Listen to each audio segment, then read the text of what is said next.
Hello. Today, we are working on a unit with a blown Inrush thermistor. Upon closer examination, we can see that one of its legs is completely blown off. It should have two legs. So we're going to perform an analysis to see what's going on. So here we have our first bump, which is followed by the second bump once the relay kicks in and bypasses the thermistor.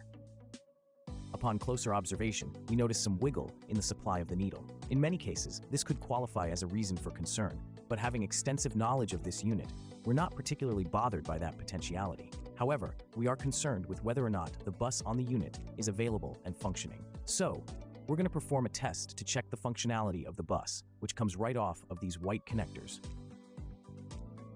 And if we take a look at the oscilloscope, we can see that we have a clean 370 volts. You may have noticed this AC residue all over the unit. This doesn't affect the device. This is a common occurrence to the way this circuit operates. What is important is ensuring that we have a clean bus, which we do. So now what we want to confirm is whether or not the chopper circuit is generating the correct amount of power to this section of the unit. So if we take a look at the oscilloscope, we can confirm that it's oscillating and running. Based on these readings and the current level of activity, everything appears to be running smoothly. So now the next step is to come over to the output side and make sure it's working accordingly. So if we go here and adjust our levels, we can confirm that we have 16 volts in.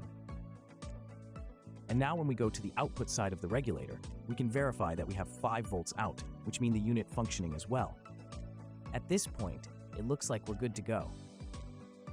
The last phase is to go perform one final check, look at preventive maintenance issues, then put it all back together and ship it out to the customer.